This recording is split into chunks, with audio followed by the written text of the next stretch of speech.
بسم اللہ الرحمن الرحیم نحمده ونصلی ونسلم علی رسولہ الکریم۔ سورۃ الکہف میں اللہ تبارک تعالی نے ایک تو اصحاب کہف کا قصہ ذکر فرمایا اور دوسرا وہ دو باغ والوں کا قصہ ہے، اور تیسرا حضرت موسیٰ علیہ السلام اور حضرت خضر ان دونوں بزرگوں کا قصہ ہے۔ 16ویں سپارے میں حضرت موسیٰ علیہ السلام کا اور حضرت خضر کا اور پھر اسی طرح سے ذوالقرنین کا قصہ مذکور ہے۔ حضرت موسیٰ علیہ السلام اور حضرت خضر کے قصے سے یہ سبق سمجھایا کہ علم کے حصول کے لیے ہر طرح کی مشقت برداشت کی جائے۔ حضرت موسیٰ علیہ السلام کو اللہ پاک نے حضرت خضر سے علم حاصل کرنے کے لیے بھیجا، اور تقریباً ایک دن اور ایک رات کا سفر طے کر کے حضرت موسیٰ علیہ السلام حضرت خضر کے پاس پہنچے اور ان کی ڈانٹ اور ان کی سختیوں کو برداشت کیا، اور جتنا وقت اللہ پاک کی مرضی اور اللہ کی منشا تھی اتنا وہاں گزارا، اور وہ علم کے رموز جو اللہ پاک نے حضرت خضر کو عطا فرمائے تھے وہ موسیٰ علیہ السلام کے سامنے ان رموز کا اظہار ہوا، ان اسرار اور پیچیدگیوں کا جو کائنات کے تکوینی امور سے متعلق تھیں وہ حضرت موسیٰ علیہ السلام کو پتہ چلی۔ تو یہ اس واقعے سے سمجھایا کہ علم کے حصول کے لیے چاہے کتنا ہی لمبا سفر ہو اس کو کر لیا جائے اور وہ ساری مشقتیں برداشت کی جائیں۔ اس کے بعد حضرت ذوالقرنین کا تذکرہ ہے۔ ذوالقرنین کے مطابق عام طور پر مفسرین کی یہی رائے ہے کہ یہ نبی نہیں تھے، اللہ کے کوئی نیک ولی تھے، اور اللہ تبارک تعالی نے ان کو پوری دنیا کی سلطنت عطا فرمائی، لیکن وہ سلطنت ان کو اللہ پاک کے حکموں سے باغی نہیں کر پائی، یعنی سلطنت کے ہوتے ہوئے انہوں نے اپنے رب کو، اپنے اللہ کو راضی کیا۔ ویسے تو حضرت سلیمان علیہ السلام اور حضرت داؤد علیہ السلام ان کی سلطنت اور حکومت کا بھی قرآن میں تذکرہ ہے۔ سلیمان علیہ السلام کو بھی آپ نے بہت ہی اللہ پاک نے نرالی حکومت عطا فرمائی، پوری دنیا میں ان کی بھی حکومت تھی، اسی طرح سے ذوالقرنین کی بھی، لیکن سلیمان علیہ السلام کے متعلق کہا جا سکتا ہے کہ اللہ کے نبی تھے، اس لیے اقتدار کی وجہ سے وہ اللہ پاک سے دور نہیں ہوئے، اس لیے کہ اللہ کے نبی تھے۔ اس لیے پھر اللہ پاک نے ذوالقرنین کا قصہ ذکر فرمایا کہ مشرق اور مغرب کی سرحدوں تک، جہاں تک کائنات آباد تھی، دنیا جہان آباد تھا، لوگ آباد تھے، وہاں تک یہ گئے اور اللہ کا پیغام انہوں نے لوگوں تک پہنچایا۔ اور اس وقت کی ایک بڑی سرکش قوم جس کو یاجوج ماجوج کہتے ہیں، یہ حضرت نوح علیہ السلام کے بیٹے یافس کی اولاد میں سے ہیں، یہ بھی انسانوں ہی کی طرح کے انسان ہیں، لیکن قد و قامت میں کوئی تناسب نہیں ہے، کوئی بہت بڑے کوئی بہت چھوٹے۔ آپ علیہ السلام نے ارشاد فرمایا کہ قرب قیامت میں یہ ظاہر ہوں گے، اور آگے ذکر فرمایا وَهُمْ مِنْ كُلِّ حَدَبٍ يَنْسِلُونَ، ہر بلندی سے پستی کی طرف اس طرح سے بہ رہے ہوں گے جیسے سیلاب کا ریلا بہتا ہے۔ اور آپ علیہ السلام سے پوچھا کہ اللہ کے رسول کتنے ہوں گے تعداد میں؟ آپ نے ارشاد فرمایا سمجھو کہ تمہارا ایک اور ان کا 999، یعنی ایک کم 1000، اتنی وافر تعداد میں ہوں گے، اور جس جس جگہ سے وہ گزریں گے تو وہاں کے درختوں کے پتے بھی کھا جائیں گے، اور اسی طرح سے نہروں کے پانی بھی پی جائیں گے، اور جب پانی ختم ہو جائے گا تو پیچھے آنے والا جو ان کا ریلا اور لشکر ہوگا وہ کہے گا یہاں کسی زمانے میں پانی ہوا کرتا تھا، اس قدر پانی خشک پڑا ہوا ہوگا۔ پھر اللہ تبارک تعالی اپنی رحمت سے مسلمانوں کو ان کے فساد سے جب نجات دے گا، حضرت عیسیٰ علیہ السلام کا بھی نزول ہو چکا ہوگا، اور عیسیٰ علیہ السلام ان کے خلاف بد دعا فرمائیں گے، یہ اپنی موت ہلاک ہوں گے، اور ان کے جسموں میں کوئی پھوڑے نکلیں گے، اور اس کی وجہ سے ان کی سب کی اموات واقع ہوں گی، اور پھر اللہ تبارک تعالی پرندے بھیجے گا بڑے بڑے، اور وہ ان کی لاشوں کو، میتوں کو اٹھائیں گے اور سمندروں میں لے جا کے پھینک دیں گے، اور پھر زمین پر ایک بارش ہوگی جس کی وجہ سے ان کی بدبو اور تعفن ختم ہو جائے گا۔ تو یہ قرب قیامت کی نشانی ہے۔ تو یاجوج ماجوج کو اسی ذوالقرنین نے بند کیا تھا۔ یہ دنیا کے کس جگہ پر ہیں؟ واللہ اعلم بالصواب۔ دنیا میں جتنی بھی تاریخی دیواریں دیکھی گئی ہیں، دریافت اب تک ہوئی ہیں، قرآن نے جو نشاندہی کی ہے کہ وہ لوہے کی دیوار اور اس کے اوپر سیسا پگھلا کر ڈالا گیا ہو، ایسی کوئی دیوار اب تک دریافت نہیں ہوئی۔ واللہ عالم بالصواب، وہ کس جگہ پر ہے۔ یہ کوئی ضروری نہیں ہے، انسان دعویٰ نہیں کر سکتا ہاں کہ ہم دنیا کے ہر چپے اور ہر کونے پر پھر چکے ہیں۔ ممکن ہے دنیا کا کوئی خطہ، کوئی مقام ایسا ضرور ہو جہاں اب تک انسانوں کی رسائی نہ ہو۔ اور اس کے بعد پھر سورہ مریم ہے، اور سورہ مریم کے آغاز میں حضرت زکریا علیہ السلام کا کلام ذکر فرمایا کہ حضرت زکریا علیہ السلام نے اللہ سے کس طرح سے اولاد مانگی اور کیا باتیں ذکر فرمائی۔ اللہ پاک سے ایک تو اپنی کمزوری کا اظہار فرمایا، دوسرا یہ کہا کہ اے اللہ میں تیری رحمت سے مایوس نہیں ہوں، تیسرا اے اللہ میں اولاد اس لیے چاہتا ہوں تاکہ دینی فائدہ ہو کہ میرے خاندان کی دینی کفالت کرے۔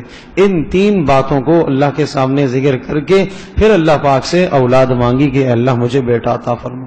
بڑھاپا آ گیا ہے، بیوی میں بھی بڑھاپا آ گیا، اللہ کی طرف سے پھر خوشخبری آئی، یا زکریا انا نبشرک بغلام اسمہ یحییٰ، ہم آپ کو ایک لڑکے کی خوشخبری دیتے ہیں جس کا نام یحییٰ ہوگا، اور اس کا ہم نام اب تک کوئی بھی دنیا میں نہیں آیا، اور نہ اس جیسی صفات کا کوئی بچہ دنیا میں پیدا ہوا۔ کیا صفات تھی؟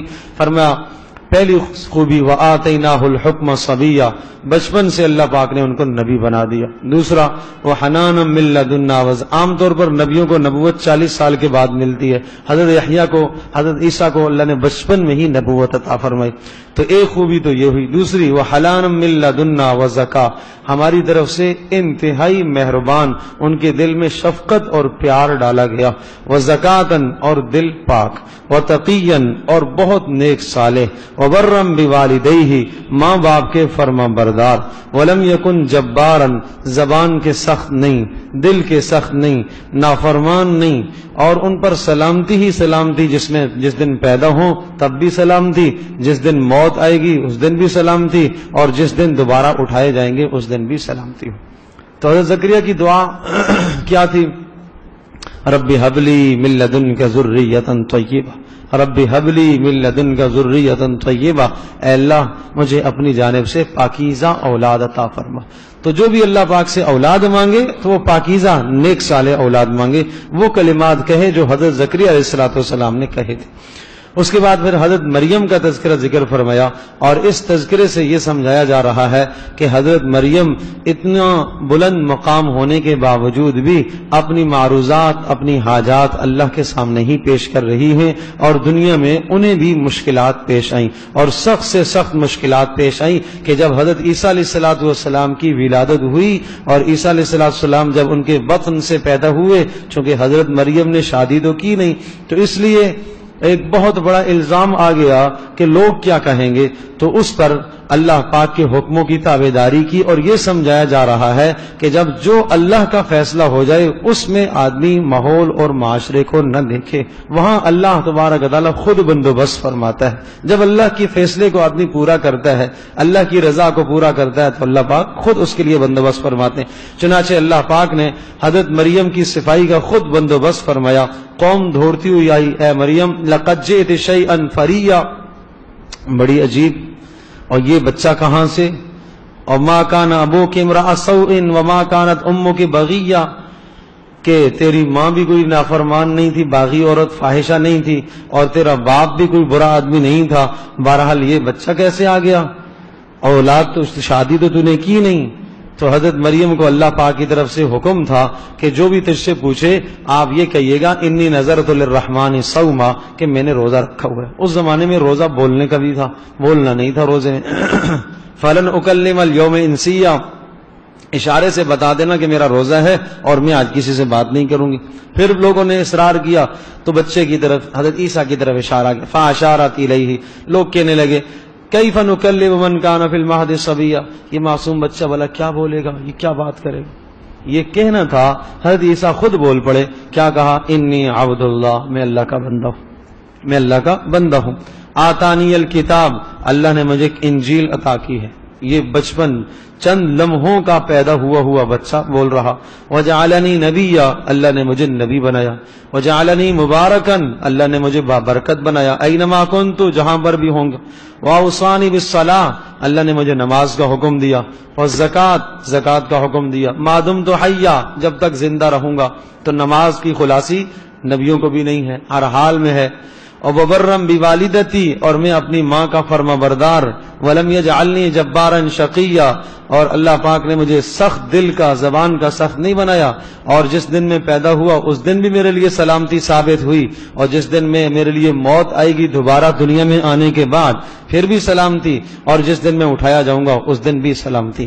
ذالک عیسی ابن مریم قول الحق الذی فیہ یمترون، فرمایا یہ ہیں عیسی بن مریم، لوگ ان کو ابن اللہ کا بیٹا کہتے ہیں، کہا نہیں یہ ابن مریم ہیں، یہ ابن مریم ہیں۔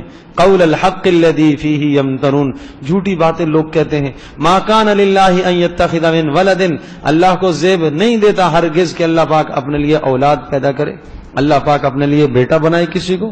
تو عیسیٰ علیہ الصلوۃ والسلام اللہ پاک کے برگزیدہ پیغمبر ہیں، اور اللہ کے بندے اور اللہ کے رسول ہیں۔ اس کے بعد حضرت ابراہیم علیہ السلام کا تذکرہ آیا، اور اس تذکرے سے یہ سمجھایا کہ اگر تمہارے گھر کے اندر بے دینی ہے تو اس بے دینی کو کس طرح سے قابو کرنے کی کوشش کی جائے۔ حضرت ابراہیم علیہ السلام نے کن کلمات اور الفاظ سے اپنے باپ کو نصیحت کی، جبکہ ان کے باپ کفر اور شرک پر تھے، اور خاتمہ بھی کفر اور شرک ہی پر ہوا، لیکن اس کے باوجود بھی کیا آداب ملحوظ رکھے حضرت ابراہیم علیہ السلام نے۔ وَاذْكُرْ فِي الْكِتَابِ إِبْرَاهِيمَ إِنَّهُ كَانَ صِدِّيقًا نَبِيًّا، بڑے نیک صادق ہمارے نبی تھے۔ اذ قال لی ابی، اپنے ابا جان سے یہ کہنے لگے، لم تعبد ما لا يسمع ولا يبصر ولا يغني عنك شيئا، ابا جی آپ کیوں عبادت کرتے ہیں ان بتوں کی جو نہ سنتے ہیں نہ دیکھتے ہیں نہ آپ کو کوئی فائدہ دیں گے۔ یا ابتی، ابا جان، انی قد جاءنی من العلم، میں وحی لے کے آپ کے پاس آیا ہوں، ما لم یأتک، ایسی وہی جو آپ کے پاس نہیں ہے، لہذا فاتبعنی اہدک صراطا سویا، آپ میری پیروی کر لیں اس معاملے میں آپ کو سیدھی راہ دکھاتا ہوں۔ یا ابت لا تعبد الشیطان، اے ابا جان آپ شیطان کے نقش قدم کو چھوڑ دیں، ان الشیطان کان للرحمن عصیا، اس لیے کہ شیطان اللہ کا نافرمان ہے، آپ کیوں اس کی بات سنتے ہیں۔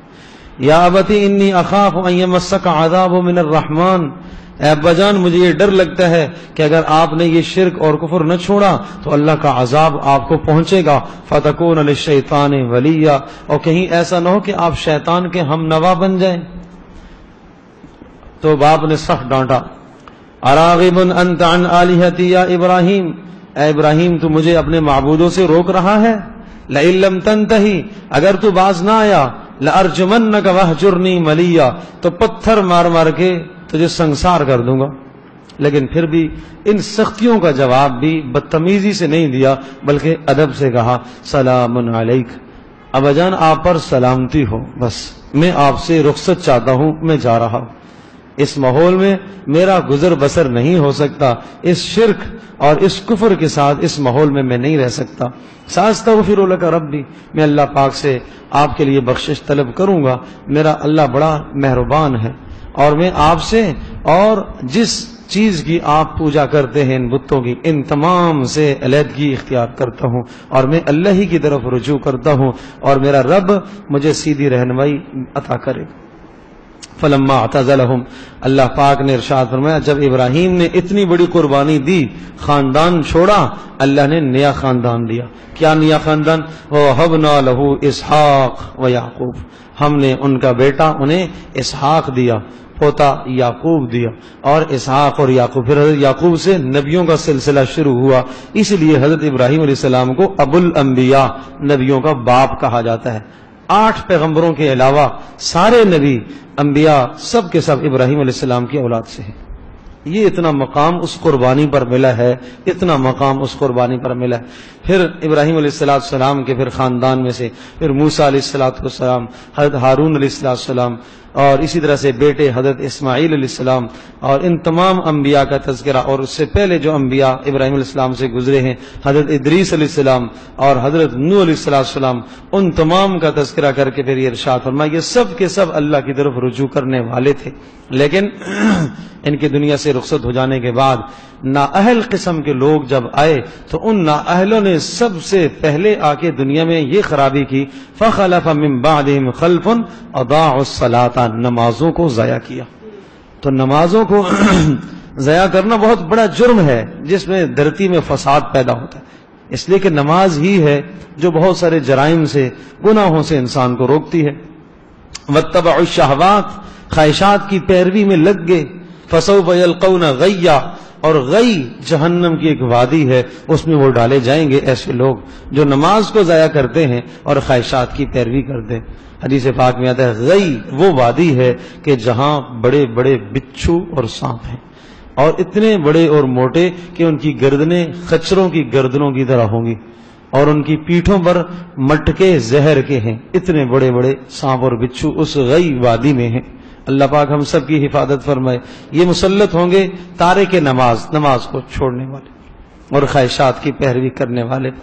اور پھر آخر میں ارشاد فرمایا تم کیوں شرک کرتے ہو؟ تکاد السماوات یتفطرن منہ وتنشق الارض وتخر الجبال ہدا، کہ جب بندہ کوئی شرک کرتا ہے تو اس شرک کے نتیجے میں آسمان پھٹنے لگتا ہے، زمین پھٹنے لگتی ہے، پہاڑ ریزہ ریزہ ہونے لگتے ہیں۔ اگر اللہ کا امر ان کو نہ روکے تو یہ شرک اتنا بدترین، اتنا زہریلا جملہ ہے جو ساری کائنات کو تباہ کر دے۔ ایٹم بم میں کیا جان ہے؟ کہتے ہیں بہت ساری کائنات کو اور دھرتی کو تباہ کر دیتا ہے، لیکن زبان سے نکلا ہوا شرکیہ کلمہ وہ اتنا بدترین ہے اور اتنا برا ہے کہ آسمان پھٹنے لگتے ہیں، اللہ اس کو روکتا ہے، زمین پھٹنے لگتی ہے، پہاڑ ریزہ ریزہ ہونے لگتے ہیں۔ کس بنیاد پر؟ ان دعوا للرحمن ولدا، اللہ کے لیے اولاد جو ثابت کر دیں۔ یہ کہتے ہیں اللہ کے بیٹے ہیں، ملائکہ اللہ کے بیٹے ہیں، عیسیٰ اللہ کے بیٹے، ملائکہ اللہ کی بیٹیاں۔ حدیث پاک میں آتا ہے، بخاری شریف کی روایت ہے، کذبنی ابن آدم شتمنی ابن آدم، ابن آدم مجھے گالیاں دیتا ہے۔ حدیث قدسی ہے، اللہ کا فرمان ہے، ابن آدم مجھے گالیاں دیتا ہے، ابن آدم مجھے جھٹلاتا ہے۔ اور اس کا جھٹلانا یہ ہے کہ یہ یوں کہتا ہے کہ بارش آج جو ہوئی ہے اس لیے کہ فلاں ستارہ فلاں جگہ پر تھا اس لیے بارش ہوئی ہے۔ کیا مطلب؟ کہ یہ ستاروں کو کہ کرشمے مانتا ہے، ستاروں کی تاثیریں مانتا ہے، حالانکہ بارش لانے والا تو میں ہوں۔ اور یہ کہتا ہے زمانہ ایسا ہو گیا، زمانہ ایسا ہو گیا، زمانہ تو بدلنے والا میں ہوں، زمانہ تو میں لے کے آتا ہوں، اور میں دن رات کو لے کے آتا ہوں، اس کو میری طرف رجوع کر۔ یہ کیا ہے؟ یہ اللہ تبارک و تعالیٰ کی تکذیب ہے، اللہ کو جھٹلانا ہے۔ اور فرمایا گالی کیا ہے؟ گالی یہ ہے، یہ کہتا ہے کہ اللہ نے بیٹا بنا لیا، حالانکہ میرے لیے بیٹا نہیں ہے، حالانکہ میں بیٹے سے پاک، میں بیوی سے پاک، مجھے ان چیزوں کی ضرورت نہیں ہے۔ تو جو آدمی یہ عقیدہ رکھتا ہے یا نظریہ رکھتا ہے کہ اللہ کی اولاد ہے، یا کوئی یہ نظریہ رکھتا ہے کہ اللہ کی اولاد عیسیٰ علیہ السلام اللہ کے بیٹے ہیں، اور پھر ان کی وہ عید والے دن مسلمان اس کو مبارکباد دے، اس کا نظریہ تو یہ ہے کہ آج عیسیٰ علیہ السلام اللہ کے بیٹے پیدا ہوئے اور مسلمان اگر اس کو مبارکباد دے رہا ہے تو اس کے باطل عقیدے کی تائید گویا کہ کر رہا، مسلمان بھی اس گالی میں شریک ہے۔ تو اس لیے ان کل من فی السماوات والارض الا آتی الرحمن عبدا، سب کے سب آسمانوں میں زمینوں میں جتنے بھی ہیں اللہ کے پاس آئیں گے، غلام بن کر آئیں گے، غلام بن کر آئیں گے، عاجز بن کر آئیں گے، اور سب اکیلے اکیلے آئیں گے، سب کے اعمال ہم نے گن کر رکھے ہیں۔ اس کے بعد سورہ طٰہٰ ہے، اور سورہ طٰہٰ کے اندر یہ حضرت موسیٰ علیہ السلام کا تفصیل سے واقعہ اور موسیٰ علیہ السلام پر ہونے والے اللہ کی جانب سے جو احسانات ہیں ان احسانات کو ذکر کر کے یہ مفہوم ذکر فرمایا کہ دین پر عمل کرنے کے لیے مشکلات، مصائب، پریشانیاں، جیسا موسیٰ علیہ السلام اور ان کی قوم کو کافی مصائب سے، مشکلات سے، تکلیفوں سے گزارا گیا، بالآخر اللہ تبارک و تعالیٰ نے ان کو غلبہ عطا فرمایا اور اللہ پاک نے ان کو فتح نصیب فرمائی۔ اور اسی طرح سے پھر یہاں یہ مضمون بھی ذکر ہے، قیامت کے احوال کو ذکر فرمایا۔ وَيَسْأَلُونَكَ عَنِ الْجِبَالِ فَقُلْ يَنسِفُهَا رَبِّي نَسْفًا، آپ سے یہ پوچھتے ہیں کہ یہ پہاڑوں کا کیا بنے گا، یہ بڑے بڑے پہاڑ کہاں جائیں گے؟ کہا کہہ دیجئے ینسفها ربی نسفا، میرا رب ان کو ریزہ ریزہ کرے گا۔ فیذرها قاعا صفصفا، وہ زمین کو ایک شٹیل میدان بنائے گا، لا تری فیہا عوجا ولا امتا، جس میں کوئی اونچائی کوئی گھڑا نہیں ہوگا۔ یومئذ یتبعون الداعی لا عوج لہ، حضرت اسرافیل علیہ السلام کی آواز کی طرف سارے بھاگتے ہوئے جائیں گے، کأنہم من الاجداث الی نصب یوفزون، اس طرح سے قبروں سے نکل کے بھاگیں گے اور میدان محشر کی طرف جیسے کوئی نشان لگا ہوا ہوتا ہے اور مقابلہ ہوتا ہے کہ دوڑو وہاں دیکھتے ہیں پہلے کون پہنچتا ہے، اس طرح سے میدان محشر میں بھاگے ہوئے جا رہے ہوں ہر زمین کے ہر خطے سے۔ فرمایا 4 انگل کی جگہ بھی نہیں ہوگی جہاں سے کوئی انسان نہ اٹھتا ہو۔ اور حضرت جبریل علیہ السلام، حضرت میں اسرافیل، میکائیل علیہ السلام جو سور پھونکنے والے اسرافیل علیہ السلام، وہ آواز لگائیں گے، وہ یہ کہیں گے کہ اے بوسیدہ ہڈیوں جمع ہو جاؤ، اے منتشر بالو جمع ہو جاؤ، اے کٹے ہوئے گوشتوں جمع ہو جاؤ۔ تو اس طرح سے زمین سے ان کی آواز پر اٹھنا شروع کریں گے۔ اور فرمایا یومئذ یتبعون الداعی، اس داعی کی پکار کو سب لبیک کہیں گے۔ وخشعت الاصوات للرحمن فلا تسمع الا ہمسا، سب آوازیں آج اللہ کے سامنے پست ہوگی، کوئی نہیں بول سکے گا، کوئی سفارش نہیں کر سکے گا، ہاں جس کو اللہ پاک اجازت دے گا۔ اور وعنت الوجوہ للحی القیوم، سب کے سب اللہ کے سامنے جھکے ہوئے ہوں گے۔ اور اس دن کی ذلت اور رسوائی سے بچنے کے لیے ہم نے آپ کو قرآن دیا، وَكَذَلِكَ أَنزَلْنَاهُ قُرْآنًا عَرَبِيًّا، یہ قرآن دیا ہے۔ وَصَرَّفْنَا فِيهِ مِنَ الْوَعِيدِ، اور اس میں قسم قسم کے عذابوں کے ہم نے تذکرے کیے، لَعَلَّهُمْ يَتَّقُونَ، تاکہ بچو گناہوں سے، أَوْ يُحْدِثُ لَهُمْ ذِكْرًا، تاکہ ان کے لیے نصیحتوں کے اسباب پیدا ہوں۔ پھر وَمَنْ أَعْرَضَ عَنْ ذِكْرِي، اور سن لو جو ہمارے اس قرآن سے نصیحت سے اعراض کرے گا ہم اس کی دنیا کی زندگی تنگ کر دیں گے، اور دنیا کی زندگی تنگ کر دیں گے، سارے اسباب ہونے کے باوجود بھی چین سکون سے وہ محروم ہے۔ اور آخرت میں وَنَحْشُرُهُ يَوْمَ الْقِيَامَةِ أَعْمَى، آخرت میں ہم اس کو اندھا اٹھائیں گے، اور وہ پوچھے گا اے اللہ دنیا میں دیکھا کرتا تھا، یہاں تو نے کیوں اندھا اٹھایا؟ اللہ ارشاد فرمائیں گے میرے احکام تیرے پاس آئے تھے، آیات آئی تھیں، تو نے قرآن کو سنا سمجھا، لیکن تو نے اس سے منہ موڑا، اعراض کیا، اس لیے آج تجھے ہم نے بھلا دیا۔ وَكَذَلِكَ نَجْزِي مَنْ أَسْرَفَ وَلَمْ يُؤْمِنْ بِآيَاتِ رَبِّهِ، اور فرمایا یہی سزا آج اس انسان کو ہوگی جو حد سے تجاوز کرنے والا، نصیحت سے اعراض کرنے والا۔ تو اس لیے میرے عزیز دوستو، قرآن بہترین نصیحت ہے، اس سے نصیحت حاصل کرو۔ جو باتیں زندگی میں نہیں ہیں، ابھی آپ نے سنی ہیں، اس سے پہلے سنی ہیں، اتنے دن سے سنتے چلے آ رہے ہیں، ان پر عمل کرنے کی کوشش فرمائیں۔ میں بھی کوشش کروں، آپ بھی کوشش کریں، اور جس دن بھی ہم جب بھی خلاصے میں بیٹھیں تو عمل کی نیت کر کے بیٹھیں کہ آج جو بات آئے گی انشاءاللہ میں اس پر عمل کرنے کی کوشش کروں گا، تب تو یہ بیٹھنا انشاءاللہ فائدہ مند ہوگا۔ اللہ پاک ہم سب کے لیے عمل کرنا آسان فرمائے۔